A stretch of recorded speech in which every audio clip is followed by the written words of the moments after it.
மரியாதைகளின் கோட்டிற்குள் அப்படிங்கிறத பற்றி என்னுடைய 4வது நாள் 25/12/2025 இன்றைய அபெக்த் முரளி ரிவிஷன் முரளி வந்து 3/4/1994. இப்போ கேட்ட பாட்டின்படி எனக்கு என்ன தோணுச்சுன்னா, இந்த நதி வந்து பார்த்திங்கன்னா அதனுடைய மரியாதைகளுக்குள்ளேயே போயிட்டுருக்கு, அதாவது கரைகளுக்குள்ளேயே போயிட்டுருக்கு. அப்போ அந்த மரியாதைக்குள்ளே இருக்கும்போது முழு உலகத்தையுமே அது வந்து எங்கெல்லாம் போகுதோ அந்த இடத்த வந்து பசுமையாக மாற்றிடுது. அப்போது அந்த பயிர்கள் விளையுது, அறுவடை ஏற்படுது. அதுவே அந்த நதியானது எப்பொழுது அந்த மரியாதைகளை கடந்துடுதோ அப்போ அங்கே அந்த வெள்ளம் பெருக்கு ஏற்பட்டுருது. ஊருக்குள்ளே வெள்ளம் வந்துடுது, தண்ணி வந்துடுது, இருக்கிறதெல்லாம் அழிச்சிடுது. இப்போ எவ்வளோ நஷ்டம் ஏற்பட்டுருது. நம்ம எல்லாருமே மரியாதையில் இருக்கும்போது நம்ம வாழ்க்கை வந்து வசந்தமாக இருக்க, இல்லை அப்படின்னா மரியாதைகளை கடந்து செல்லும்போது மரியாதைகளை கோட்டு நம்ம தாண்டி போகும்போது அங்கு புயல் வெள்ளம் தான் ஏற்படுகிறது. நெருப்பு கூட இருக்குது பார்த்திங்கன்னா, நெருப்பு கூட அது மரியாதைக்குள்ளே இருக்கிறது வரைக்கும் அது நமக்கு சுகம் கொடுக்குது, சாதனங்கள் கொடுக்குது. அதுவே மரியாதையை கடந்துருச்சுன்னா விநாசம் பண்ணிடுது. எரிமலை வெடிக்குது அப்படின்னா எவ்வளோ பேர் இறந்து போகிறாங்க, எவ்வளோ உயிரினங்கள். மரியாதைக்குள்ளே இருக்கும்போது நம்மளுடைய வாழ்க்கை நிறைய ஆத்மாக்களுக்கு சுகம் கொடுக்கக்கூடியதாக மாறிடுது. நாமும் லாபகரமாக ஆயிடுறோம், மற்றவங்களும் லாபகரமானதாக உபயோகமானவர்களாக நம்ம மாறிடுறோம் மற்றவங்களுக்கு. இன்றைய முரளியினுடைய ஹெட்லைன்ஸ் திருப்தியின் ஆதாரம், சம்பந்தம், சம்பத்தி மற்றும் ஆரோக்கியம். இதான் இன்றைய முரளியினுடைய தலைப்பு. பாரதத்தினுடைய ஓவியர்கள் பார்த்திங்கன்னா நிறைய விஷயங்களை அவங்க ஓவியத்தின் ரூபத்திலே கொடுத்துட்ருக்காங்க இந்த உலகத்துக்கு. எப்படி இன்றைக்கு முரளி பார்த்திங்கன்னா திருப்தி மணி, அந்த திருப்தியினுடைய விஷயத்தை வச்சு சந்தோஷி மாதா அப்படிங்கிற ஒரு தெய்வத்தை உருவாக்கி வச்சுருக்காங்க ரிஷிகள். ஒரே ஒரு சித்திரத்தை வரைஞ்சாங்க, அதில் எல்லா குணங்களையும் காட்டிட்டாங்க. நம்ம திருப்தியை தாரணை பண்ண முடியும், இல்லைன்னா திருப்தியினால் நமக்கு என்னென்ன நன்மைகள் கிடைக்குது. எல்லாருமே நம்ம கண்களை மூடிக்கலாம். ஒரு சின்ன ப்ராக்டிஸ். இன்றைய முரளியின் அனுசாரமாக பாபா நமக்கு டைட்டில் கொடுத்துருக்கிறாரு, திருப்தி மணி, சந்தோஷி மாதா, ஆன்மீக மணி, திருப்தி ஆத்மா, சந்தோஷி மாதா, சந்தோஷி ஆத்மா. பகவான் நமக்கு இன்றைக்கி டைட்டில் கொடுத்துருக்கிறாரு. அந்த சுரூபத்தை எமர்ஜ் பண்ணுங்கள். சந்தோஷி தேவி அப்படிங்கிற சுரூபத்தை, திருப்தியின் சுரூபத்தை எமர்ஜ் பண்ணுங்கள். திருப்தியினுடைய சுரூபத்தில் உங்களை நீங்களே பாருங்கள். நான் ஆத்மா,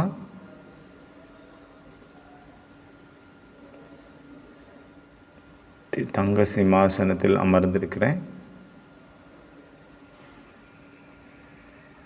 என்னுடைய கைகளில் ஒரு கைகளில் பால் இருக்குது, இன்னொரு கையில் திரிசூலம் இருக்குது, இன்னொரு கையில் தாமரை பூ இருக்குது, இன்னொரு கைகள் வரம் கொடுக்கக்கூடியதாக இருக்கிறது.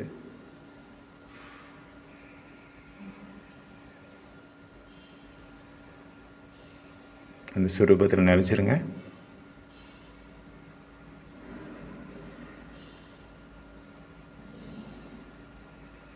சாந்தி. கண்களை திறங்க. இந்த இதெல்லாம் காட்டியிருக்காங்க. தங்க சிம்மாசனம் அப்படின்னா சோமானத்தினுடைய சிம்மாசனம். பாபா நமக்கு டைட்டில் கொடுத்துருக்கிறாரு, நம்ம திருப்தி மணி. தங்கத்துக்கு இன்னொரு பேர் ஹிந்தியில் கஞ்சன் அப்படின்னு பேர். கஞ்சன் காயா அப்படிம்பாங்களே. அதாவது சத்தியுகத்தில் கஞ்சன் காயா, காயான உடம்பு, கஞ்சன்னா தங்கம், தங்கம் போன்ற உடல். எப்போ ஆத்மா தங்கமாக மாறிடுதோ அப்போ உடலும் அதற்கேற்ற மாதிரி தங்கமாக கிடைக்குது, தங்கத்துக்கு சமமாக மாறிடுது. கஞ்சன் காயா அப்படின்னு தேவதைகளுக்கு மகிமை இருக்கு இல்லையா. தங்க உடல், பொன்னுடல். தங்கத்தை தங்கம் காட்டியிருக்காங்க அப்படின்னா, கோல்டு காட்டியிருக்காங்க அப்படின்னா அதை ஆரோக்கியத்து கூட கம்பேர் பண்ணாங்க, கம்பேரிஷனாக சொல்லப்பட்டிருக்குது. தாமரை பூனா தெரியும் இல்லையா, அவங்க விடுபட்டிருக்கிறோம். விடுபட்ட நிலை அன்பான நிலை. நம்மளுடைய மரியாதைகளில் நம்ம இருக்கிறோம். அதனால் நம்மளுடைய சம்பத்தி, சொத்து எப்படி காட்டியிருக்காங்க, அவங்க அலங்கரிக்கப்பட்ட ரூபத்தில் காட்டியிருக்காங்க. உடம்பு ஃபுல்லாக நகையாக இருக்குது. தேவியினுடைய சந்தோஷி தேவி மாதாவினுடைய உடம்பு ஃபுல்லாகவே தங்க நகைகளால். அதை சம்பத்தி, அவங்களுடைய சொத்து, செல்வம். அப்புறம் இன்றைக்கி மரியாதைகளில் ஃபஸ்ட்டு பார்க்குறோம் சம்பந்தங்களில் மரியாதை. 3 விதமான சம்பந்தங்கள் இருக்குது. ஒன்று லௌகீகம், ஒன்று அலௌகீகம், இன்னொன்று பரலௌகீகம். சம்பந்தங்களில் மரியாதைகள் பார்த்தோம் அப்படின்னா பரலௌகிக சம்பந்தம். நம்ம எல்லாருமே பரந்தாமத்தில் இருக்கிறவங்க, நமக்கு தெரியும். எப்போ இந்த ஸ்மிருதியில் இந்த ஒரு நினைவு வருது, என்னுடைய அப்பா, நான் அப்பா கூட சேர்ந்து பரந்தாமத்தில் இருந்தேன், எல்லா ஆத்மாக்களும் அங்கே இருந்தாங்க அப்படிங்கிற பொழுது எல்லாருமே என்ன ஆயிடுறாங்க, பாய் ஆயிடுறாங்க. சகோதரன் சகோதரன், யாருமே மாற்றான் கிடையாது, எல்லாருமே என்னுடையவர்கள். இது எல்லாமே ஸ்மிருதியினுடைய ஒரு விளையாட்டு. நமக்கு இந்த ஒரு ஸ்மிருதி வருது, நம்ம எல்லாருமே பரந்தாமத்தில் இருந்தோம், ஒன்றா இருந்தோம், ஒரு அப்பா அவனுடைய குழந்தைகள், ஒரு தாய் மக்கள் அப்படின்ற நினைவு வரும் பொழுது நம்ம எல்லாருடைய அந்த நினைவு தான் நினைவினுடைய ஒரு விளையாட்டு. நினைவு வந்துருச்சுன்னா எல்லாரும் நம்முடையவர்கள் ஆயிடுவாங்க. நம்மளுடைய சம்பந்தங்களுக்குள்ள ஒரு மரியாதைகள் வந்துடுது. அப்புறம் மறந்து போச்சு அப்படின்னா அந்த ஸ்மிருதி, நம்ம எல்லாருமே பாய்ங்கிற ஸ்மிருதி மறந்து போச்சுன்னா தானாகவே அங்கே ப்ராப்ளம்ஸ் வந்துடுது. நம்மளுடைய மரியாதைகள் உடைக்கப்படுது. ஒருத்தர் சாப்பாட்டில் அவரை கூப்பிட்டுருந்தாங்க, இன்வைட் பண்ணுறாங்க பார்ட்டி. அவருக்கு முன்னாடி பலவிதமான அதாவது சமைக்கப்பட்ட உணவுகள் பதார்த்தங்கள் எல்லாம் இருந்தது. அப்போ பார்த்தீங்கன்னா மாம்பழமும் இருக்குது. நல்ல செலக்ட் பண்ணப்பட்ட மாம்பழங்களை கட் பண்ணி அவருக்கு முன்னாடி வச்சுருக்காங்க. அப்போ எப்போ அவர் சாப்பிட ஆரம்பித்தார், அப்போ இன்னும் 3-4 அவருடைய ரிலேஷன்ஸ் இருந்தாங்க. அவங்களும் பேச ஆரம்பித்தாங்க. பேசிகிட்டே சாப்பிட்டுட்டு இருக்காங்க. பேசிகிட்டே இருந்ததில் இவருக்கு மாம்பழம் கொடுக்கறத மறந்துட்டாங்க. மாம்பழம் கொடுக்கல, இவருக்கு கிடைக்கல. இவருடைய அட்டென்ஷன் ஃபுல்லாக மாம்பழம் சாப்பிடல, மாம்பழம் தரல, மாம்பழம் இருக்குது வேணும் அப்படிங்கிற மாதிரி ஓடிட்டே இருக்குது தாட்ஸு. சாப்பாடு முடிய போகுது, ஆனால் மாம்பழமும் தரல அப்படின்ட்டு அவருக்கு தாட்ஸ் ஓடிட்டே இருக்குது. அவங்க விஸ்மிருதி ஆகிட்டாங்க, மறந்துட்டாங்க. அவங்க லாஸ்ட் ஆயிடுச்சு. இவர் யோசிச்சுட்டே இருக்கிறாரு, மாம்பழம் தரலன்னு. லாஸ்ட் ஆயிடுச்சு. அவங்க பேசு வாக்கில் எல்லாத்தையும் மறந்துட்டாங்க. இவரால் கண்ட்ரோல் பண்ண முடியல, என்ன பண்ணுறதுன்னு தெரில. இவரே சொல்கிறாரு, நான் வந்துட்டு இருக்கும்போது நான் ஒரு விஷயம் சொல்ல மறந்துட்டேன். வழியில் ஒரு பெரிய பாம்பு பார்த்தேன். அந்த பாம்பு எவ்வளோ நீளம் அப்படின்னா, இப்போ என்கிட்ட இருந்து இந்த மாம்பழம் கூட வச்சுருக்கு பார்த்தீங்களா, மாம்பழ ட்ரே, அவ்வளோ நீளங்க, அவ்வளோ நீளம் அப்படின்ட்டு அவங்களுக்கு மாம்பழத்தை ஞாபகப்படுத்துகிறாரு. மாம்பழம் தரலங்கிறத. மாம்பழம்னு சொன்னோடனே வீட்டுக்காரங்க ஐயோ பிரதர் பைஜி, உங்களுக்கு மாம்பழம் தரக்கு மறந்துட்டேன், எந்தாங்க அதை சாப்பிடுங்க மாம்பழம். இது பங்கனாப்பள்ளி மாம்பழம், ரொம்ப டேஸ்ட்டாக இருக்கும். இது தூத்துக்குடியிலேருந்து வந்தது, தாங்க சாப்பிடுங்க அப்படின்னு கொடுக்குறாங்க. உண்மையிலே பழம் கொடுத்துட்டாங்க சாப்பிடாக்கு. இதே போல் நம்ம ஸ்மிருதியில் இருக்கிறேன், நான் ஆத்மா அப்படிங்கிற ஸ்மிருதியில் இருக்கிறேன், நான் பரந்தாமத்திலிருந்து வந்திருக்கிறேன் அப்படிங்கிற ஸ்மிருதியில் இருக்கிறேன் அப்படின்னா எல்லா மரியாதைகளும் தானாகவே அங்கே ஃபாலனை ஆகுது. அப்புறம் நமக்கு மாம்பழம் கிடைக்குது, அதாவது பழம் கிடைக்குது. மறந்து போகுது அப்படின்னா தான் அங்கு மரியாதைகள் உடைக்கப்படுகிறது. ரெண்டாவது அலௌகீக சம்பந்தம். ஃபஸ்ட்டு லௌகீக சம்பந்தத்தை பார்ப்போம். லௌகீகத்தில் பார்த்தீங்கன்னா 2 விதமான சம்பந்தங்கள் இருக்குது. விக்னங்கள் 2 விதத்தில் வருது. லௌகீக மரியாதைகளில் தொப்பி கொடுத்துருக்குறாங்க. இன்னைக்கு கிறிஸ்மஸுக்காக மாட்டுறதுக்காக, கிறிஸ்மஸ்லாம் இன்னைக்கு கிறிஸ்மஸ் தாத்தா மாதிரி தொப்பி கொடுத்துருக்காங்க, போட்டுட்டு கிளாஸ் வருன்னு சொல்லி அதை போட்டுருவோம் முதல்ல. ஓகே, நல்லா இருக்கா? இது முன்னாடியா பின்னாடியா தெரியல. ஓகே, எல்லாருமே தொப்பி போட்டுட்டு உட்காந்துருக்குறீங்க. இன்னைக்கு கிறிஸ்மஸ் டே வேறு, ரொம்ப பார்க்குறதுக்கு அழகாக சூப்பராக இருக்குது. ராஜ்ய தர்பார் அலங்கரிக்கப்பட்டிருக்கு. பின்னாடி ஸ்டேஜிலெல்லாம் அலங்காரம் பண்ணி வச்சுருக்காங்க, லைட்டிங்ஸ் இருக்குது பாருங்கள், சூப்பராக இருக்குது. கிறிஸ்மஸ் நல்லா இவங்க தான் கொண்டாடுறாங்க போல். ஓம் சாந்தி பவனில் லௌகிகத்தில் 2 விதமான சுச்சுவேஷன் நம்ம ஃபேஸ் பண்ண வேண்டியதாக இருக்குது. அந்த நேரத்தில் தான் நமக்கு மரியாதைகளில் உடைபடக்கூடிய வாய்ப்புகள் அதிகமாக இருக்குது. அதுக்கு 2 காரணம். ஃபஸ்ட்டு என்னுடையது மேரா அப்படிங்கிற என்னுடையது அப்படிங்கிற எண்ணம். இப்பொழுது நம்ம என்னுடையதுங்கிறதுல நம்ம மாட்டிக்கிறோம். என்னுடையதுங்கிறது வலையில் போய் மாட்டும் போது தான் மரியாதைகள் அங்கே உடையுது. அதனால் நம்ம ஏதாவது ஒரு மரியாதைகளை ப்ராப்ளம் வந்துடுது, இல்லைன்னா ஏதாவது ஒரு ஸ்ரீமத்து முழுமையாக அதை பாலனை பண்ண முடியாமல் போயிடுது. ஒரு ப்ராக்டிஸ் இருக்குது, அந்த ப்ராக்டிஸ் நம்ம இப்போ பண்ணலாம். அது பண்ணோம் அப்படின்னு வச்சுக்கோங்க, என்னுடையது உன்னுடையது அப்படிங்கிற அந்த பந்தனம் அங்கே உடஞ்சி போயிடுது, உடைப்பட்டு போயிடுது. அந்த மாதிரி இப்போ எல்லோரும் கண்ணை மூடுங்க, உங்களை நீங்களே பாருங்கள். இந்த நேரத்தில் என்னுடைய சம்பந்திகள் யாரெல்லாம் இருக்காங்க, அம்மா அப்பா அண்ணன் தங்கச்சி எல்லாருடைய சம்பந்தம் எல்லாரையும் பாருங்கள். ஒரே பார்வையில் அவங்கள பாருங்கள். புத்தியின் கண்களால் தன்னுடைய புரிதல் மெச்சூரிட்டியான ஒரு லெவலில் இருந்து எல்லாத்தையும் பாருங்கள்.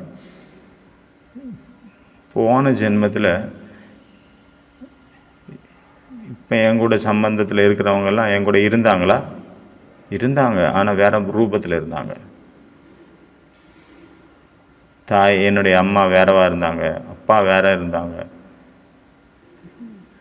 அண்ணன் தங்கச்சி அக்கா தம்பி எல்லாருமே வேறு வேறையாக இருந்தாங்க. மாமா மாமி சித்தப்பா பெரியப்பா தாத்தா பாட்டி எல்லாமே மாறி போயிருந்தது. என்னுடையது என்னுடையவங்களா யாரெல்லாம் இருந்தாங்களோ அவங்களாம் சேஞ்ச் ஆகிட்டாங்க. அந்த நேரத்தில் என்னுடையவங்க வேறவங்களா இருந்தாங்க. அடுத்த முந்தின ஜென்மத்திலையும் வேற அம்மாவாயிட்டாங்க. அம்மா இன்னொருத்தவங்க அம்மாவுடைய ரோல் பண்ணாங்க. அப்பாவனுடைய ரோல் இன்னொருத்தர் பண்ணுறாரு. அண்ணனுடைய ரோல் இன்னொருத்தர் பண்ணுறாரு. அப்புறம் அடுத்த ஜென்மத்தில் போங்க, அங்கேயும் அதே போல். இப்போ நான் இந்த ஜென்மத்தில் வரேன், சங்கமயுகத்தில் நான் என்னுடையவங்க அப்படின்னு யாரெல்லாம் சொல்கிறாங்களோ அவங்க யாருமே என்னுடையவங்க அல்ல. நான் நிறைய ஜென்மங்கள் எடுத்து நிறைய இதை பார்த்துட்டு வந்திருக்கேன். நிறைய பேர் பார்த்தாச்சு. இது அந்த பல பேரில் அந்த சில பேர் என் முன்னாடி இருக்காங்க. யாருடையுமே என்னுடையவங்க அல்ல. ஓம் சாந்தி. இப்போ நம்ம இந்த பயிற்சி பண்ணுறோம். யாரை என்னுடையவங்க நான் சொல்லிட்டு இருக்கிறேன், டெம்பரரியாக இருக்கிறாங்க. பாபா சொல்கிறாரு இன்றைய முரளியில், கார்ட்டூன் ஷோ, பப்பட் ஷோ, காகித புலி, அந்த இடத்துல நம்ம பார்த்தோம் அப்படின்னா எந்த ஒரு சூழ்நிலையும் நம்ம திருப்தி இல்லாத ஒரு நிலைக்கு போக மாட்டோம். திருப்தியாக தான் இருப்போம் எப்போவுமே. அசந்துஷ்டத்தா நமக்கு வராது. நம்ம எப்போவுமே திருப்தியாக இருப்போம். இந்த பயிற்சியின் மூலமாக என்னுடையது அப்படிங்கிற இந்த பயிற்சி நம்ம இப்போ பண்ணோம்ல, இதன் மூலமாக என்னுடையதுங்கிறது அங்கே உடைப்பட்டு போயிடுது. யார் இது என்னுடையவங்க மனிதர்களை பிடிச்சிட்டு இருக்காங்களோ அவங்க அதில் விடுபட்டுறதுக்கான ஒரு சின்ன ப்ராக்டிஸ், அவ்வளோதான். யாரோ தாய் தந்தையாக இருந்திருப்பாங்க, அவங்க இன்றைக்கி நமக்கு குழந்தையாக கூட இருக்கலாம், யாருக்கு தெரியும். மாறிக்கிட்டே இருக்குது சம்பந்தங்கள், மனிதர்கள் மாறிட்டே இருக்காங்க, ரோல் மாறிட்டே இருக்குது, சோல் மாறிட்டே இருக்குது. அப்போ நம்மளுடைய புத்தி வேகத்தில் போயிடுது, எல்லைக்கு அப்பாற்பட்ட நிலைமையில். பாபா கூட ஒரு செகண்டில் கனெக்ட் ஆகிடுது. அப்புறம் உலகத்தினுடைய லோக்கலாஜிக்கல் மரியாதையினால் கூட அந்த லோக்கலாஜிக்கல் காரணமாக, அந்த உலக சமுதாயத்தின் காரணத்தினால கூட மரியாதைகள் நிறைய உடைப்படுது. பாபா ரொம்ப இதயத்தை தொடுறது மாதிரி ஒரு விஷயம் சொன்னார். என்னுடைய ராஜா குழந்தைகளுக்கு முன்னாடி சுயம் பகவான் நானே ஆஜராயிடுறேன், ஆஞ்சி சொல்கிறேன், உள்ளேன் ஐயா அப்படின்ட்டு நான் அவங்க முன்னாடி நிற்கிறேன் அப்படின்னாரு. திரிலோகத்தின் சுவாமியாக யார் இருக்கிறாரோ, ஒன்று உலோகத்திற்கும் எஜமானனாக இருக்கக்கூடிய சுயம் பரமாத்மா, உலகத்து சிருஷ்டி கர்த்தா இறைவன், உலகத்தையே ஒரே ஒரு இசாராவின் மூலம் அசைத்து கொண்டிருக்கக்கூடிய அந்த இறைவனானவர், அவர் என்ன சொல்றாரு? ஐயா உள்ளேன் ஐயா, ஆகட்டும் ஐயா அப்படின்னு சொல்றாரு. புல்லரிச்சு போச்சா அவங்களுக்கு கேட்டு? இந்த மாதிரி பாபா சொன்னார், ஜி ஹஜூர். அந்த பெரிய பெரிய அவங்களோட அந்த ராஜாக்களுக்கு தான் அவங்க வேலைக்காரங்க ஜி ஹஜூர், ஆகட்டும் ஐயா அப்படின்னு சொல்லுவாங்க. ஆனால் இஸ்வயம் பகவான் குழந்தைங்களாகிய நம்ம சாதாரண குழந்தைங்களுக்கு முன்னாடி ஜி ஹசூர் சொல்கிறாரு. நீங்கள் எப்போ கூப்பிடுறீங்களோ உங்களுடைய சேவைக்காக நான் ஜி ஹசூர், ஜி ஹசூர், ஜி ஹசூர், உள்ளேனையா உள்ளேனையா அப்படின்ட்டு பாபா எப்போவுமே ரெடியாக இருக்கிறேன் அப்படின்னாரு. நீங்கள் என்னை கூப்பிட்டு தான் பாருங்களேன் நான் என்ன பண்ணுறேன் அப்படின்னு, அதிசயம் பண்ணுறேன். நீங்கள் கூப்பிட்றதில்ல. அடுத்தது அலௌகிக சம்பந்தம். நமக்கு இப்போ அலௌகிகத்தில் வந்தாச்சு. அதனால் அலௌகிக சம்பந்தங்களில் நிறைய என்னெல்லாம் ப்ராப்ளம்ஸ் வருது அடுத்தது பார்க்கலாம். ஏன்னா நம்மளுடைய புருஷார்த்தத்துக்கு அதுதான் ரொம்ப முக்கியம். இப்போதைக்கு எல்லாமே முக்கியம், இப்போ இதை முக்கியமாக பார்க்கலாம்.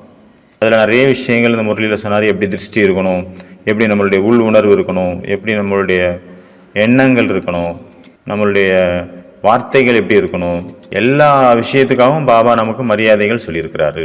இப்போ முக்கியமாக நம்ம பார்க்கலாம்.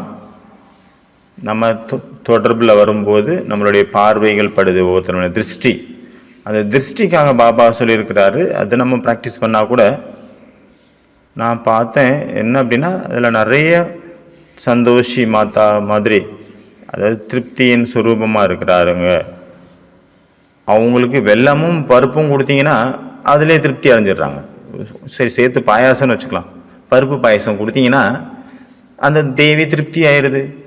என்ன கதை பக்தியில் சொல்கிறாங்க. அப்படி அவங்களுக்கு புளிப்பான விஷயங்கள் பிடிப்பதில்லை, அவங்களுக்கு இனிப்பான விஷயங்கள் தான் பிடிக்கும் சந்தோஷி மாதாவுக்கு அப்படின்ட்டு அவங்க சொல்லப்பட்டிருக்குது. சந்தோஷி மாதா புளிப்பான புளி, மாங்காய் இதெல்லாம் வைக்கக்கூடாது. அதை வச்சுட்டிங்கன்னா அதுங்க மரியாதைகள் உடைபட்டு விட்டன, மரியாதைக்கு பங்கம் ஏற்பட்டு விட்டது அப்படின்னு அர்த்தம். புளிப்பு அப்படின்னா அங்கே மரியாதைகள் உடைபட்டுடுச்சுன்னு அர்த்தம்.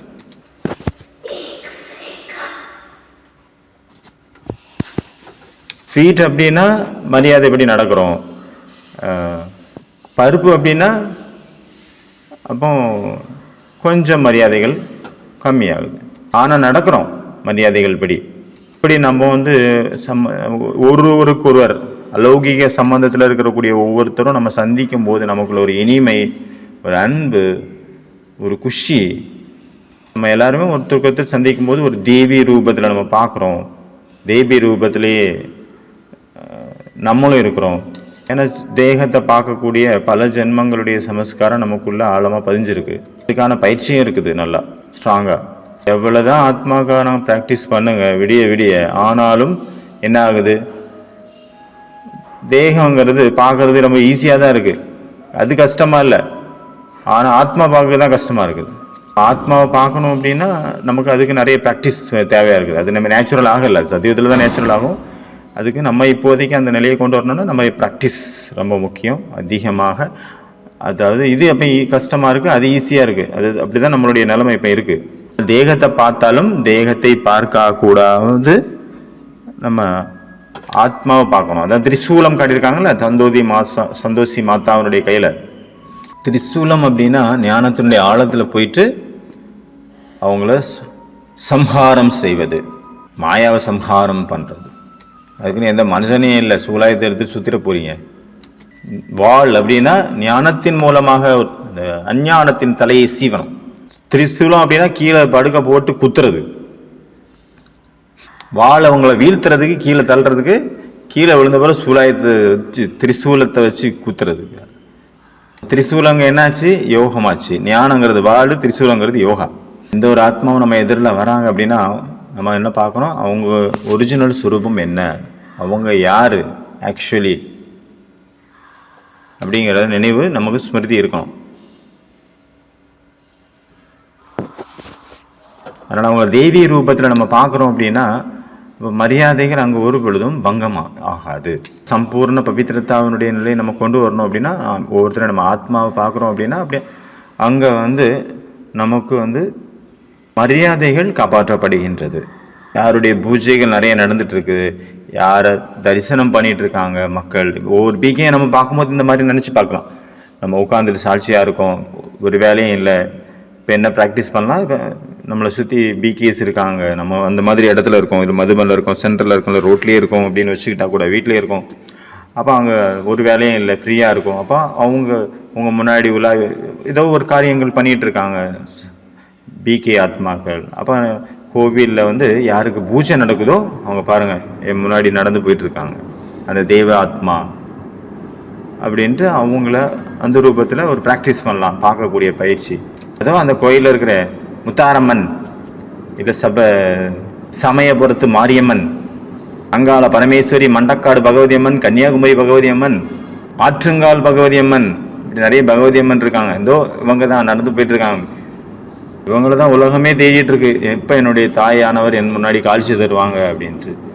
இந்த மாதிரி ரூபத்தில் நம்ம பார்க்குறோம் அப்படின்னா தூய்மை அங்கே ஸ்ப்ரெட் ஆகுது, தூய்மையினுடைய அனுபவம் ஏற்படுது, ஆனந்தத்தினுடைய அனுபவம் ஏற்படுது, சுகத்தினுடைய அனுபவம் ஏற்படுது. அதில் ஒரு டேஸ்ட் வருது. இந்த நம்ம ப்ராக்டிஸில் ஆத்மாவுக்கு ஒரு டேஸ்ட் கிடைக்குது. ஆத்மாவுக்கு அதுதான் வேணும் ஆக்சுவலி, குட் வைப்ரேஷன்ஸ், நல்ல வைப்ரேஷன்ஸ் தான் ஆத்மாவுக்கு வேணும், வேற என்ன வேணும்.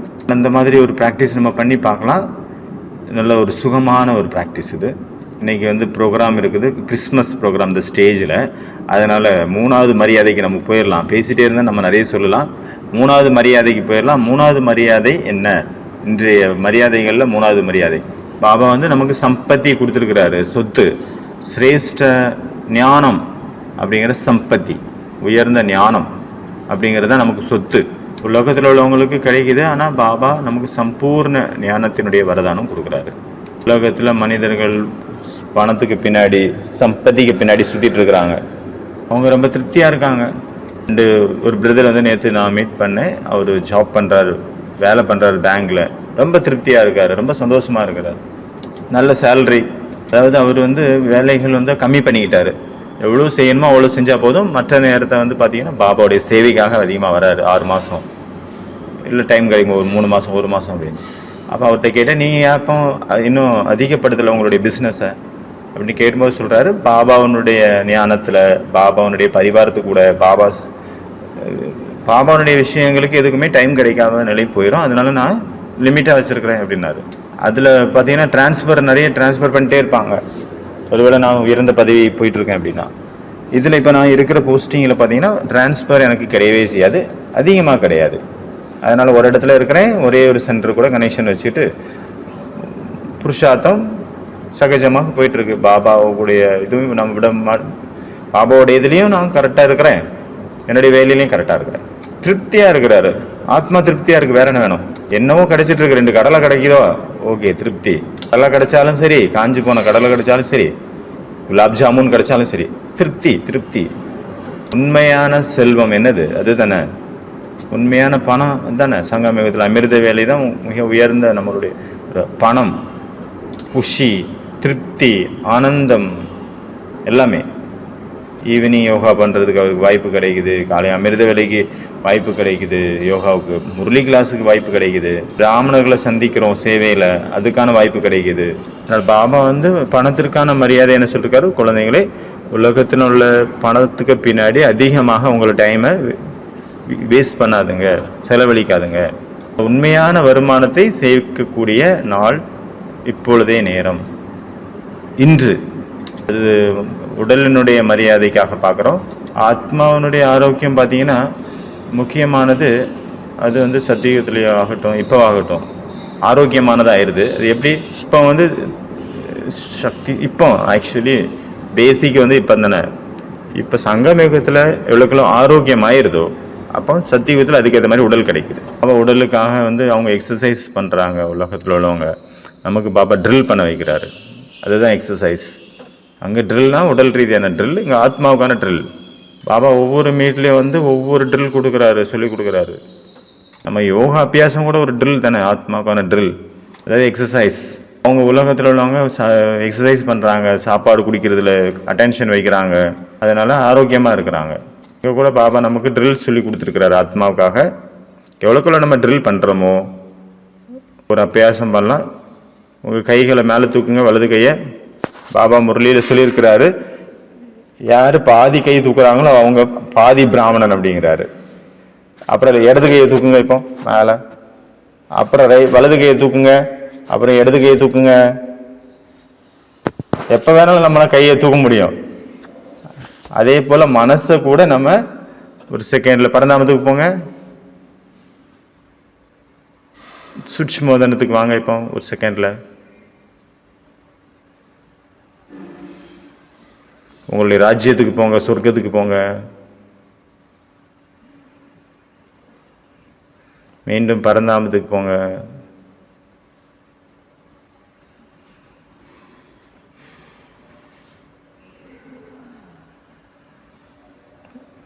சூட்சுமோதனத்துக்கு மறுபடியும் வாங்க.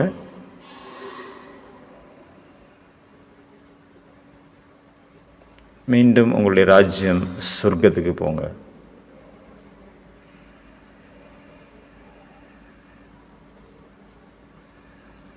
ஓம் சாந்தி. அடுத்தது பார்த்தீங்கன்னா சாப்பாட்டுக்கானது, உணவுக்கானது. அதாவது உணவு அப்படிங்கிறது நமக்கு ஞானம்தான் உணவு, ஆத்மாவுடைய உணவு. அதை எப்போ ஜீரணம் பண்ணுறோம், அதாவது சிந்தனை பண்ணுறோம், அசை போடுறோம், ஆத்மா தானாகவே சக்திசாலி ஆயிடுது. இப்போ எல்லாருக்கும் கிறிஸ்மஸ் ப்ரோக்ராம் நடக்க போகுது ஸ்டேஜில், அதனால் நான் இதோட நிறுத்திக்கிறேன். ஓம் சாந்தி. இன்னைக்கு எல்லாருக்கும் அனைத்து சகோதர சகோதரிகளுக்கும் சகோதர ஆத்மாக்களுக்கும் ஹாப்பி கிறிஸ்மஸ். பாரதத்தில் பார்த்தீங்கன்னா ஒவ்வொரு விழாவையும் ரெஸ்பெக்டோட கொண்டாடுறாங்க. ஒவ்வொரு தர்மத்தையும் ஏற்றுக்கக்கூடிய நாடு அப்படின்னா அது பாரத நாடு தான். எங்கே போனீங்கன்னாலும் கிறிஸ்மஸ் தான் இன்னைக்கு கொண்டாடுறாங்க. அமாவாசையின், அது கிறிஸ்மஸுக்காக ஒரு கவிதை எழுதியிருந்தேன், அதை சொல்கிறேன், ரொம்ப பழசு. அமாவாசையின் இரவு நேரத்தில், காரிருள் சூழ்ந்திருந்த நேரத்தில் எந்த வழியாக செல்வது என்று விழித்து கொண்டிருந்தேன். என்னுடைய வாழ்க்கையில் வெறுமை மட்டுமே இருந்தது. மலர்கள் வாடி போய்விட்டன, மொட்டுக்களும் மலராமல் போய்விட்டன, விளக்குகள் அணைந்து போய்விட்டன, வேறு வழி இல்லாமல் பார்த்து கொண்டிருந்தன அந்த மரக்கிளைகள். சங்கமத்தின் நேரம் வந்தது. மீண்டும் ஒரு சிவப்பு நிற ஒளி இந்த பூமியில் நோக்கி வந்தது. வயதான உடலை தன்னுடையதாக மாற்றினார். அதில் தன்னுடைய சவாரியை செய்தார், தன்னுடைய ரதமாக மாற்றினார். அனைவருக்காகவும் ஈஸ்வரிய சௌகாத் கொடுத்தார், காட்லி கிஃப்ட் கொடுத்தார். அனைவருக்கும் உண்மையான வழியை காட்டினார். அனைவரையும் வாழ்க்கை வாழும் கலையை கற்றுக் கொடுத்தார். அப்பொழுதுதான் அதிகாலை விடியல் வந்தது. வாழ்க்கை அனைவருடையதும் மகிழ்ந்தது. அதன் பிறகு மொட்டுக்கள் மலர்ந்தன. மலர்களால் இந்த விளக்கு தீபங்களும் ஏற்றப்பட்டு விட்டன. மலர்கள் மலர்ந்ததால் கிளைகளும் மகிழ்ச்சி அடைந்தன. வெளிச்சத்தால் உலகம் விடியலாக மாறியது. குஷியின் வசந்தம் ஏற்பட்டது. ஊக்கம் உற்சாகம் அலைகள் போல் கிளர்ந்தெழுந்தது. அன்பின் அலைகள் பரவியது என்னை சுற்றிலும். அதன் பிறகு சொர்க்கமே சொர்க்கமாக தெரிந்தது. இவ்வுலகம் அனைவரும் ஃபரிஸ்தாக்களாக தெரிந்தார்கள். இருள் விலகியது, வெளிச்சம் வந்தது. Happy Christmas. ஓம் சாந்தி.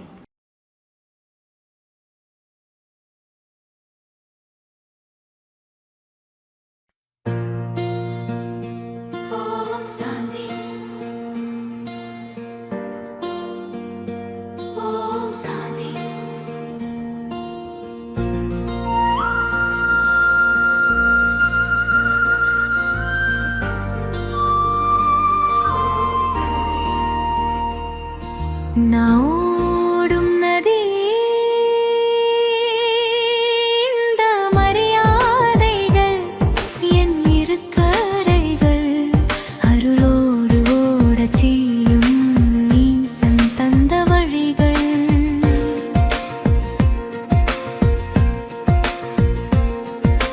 வெம்மையிலும் நிழலிலும் வேகத்திலும் அமைதியிலும் சிதறாமல் என்னை நடத்தும் தர்மத்தின் கரைகள்.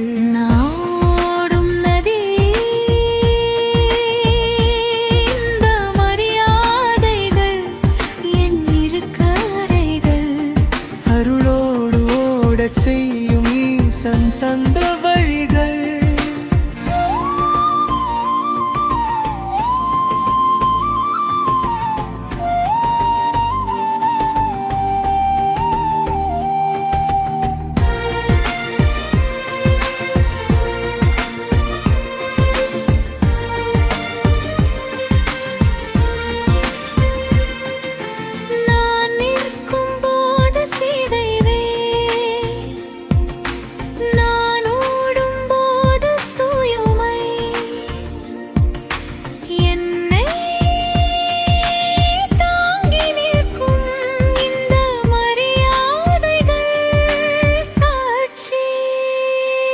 நானோடும் நதி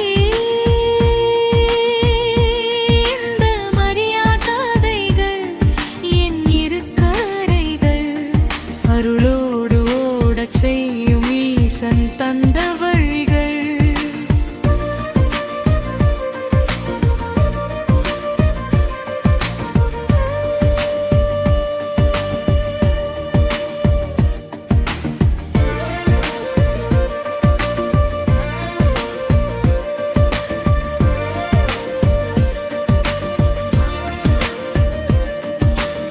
எல்லை அல்ல இவை என் பயணத்தின் பாதுகாப்பு. கடலை நோக்கி அழைத்துச் செல்லும் கருணையின் கைப்பிடிப்பு.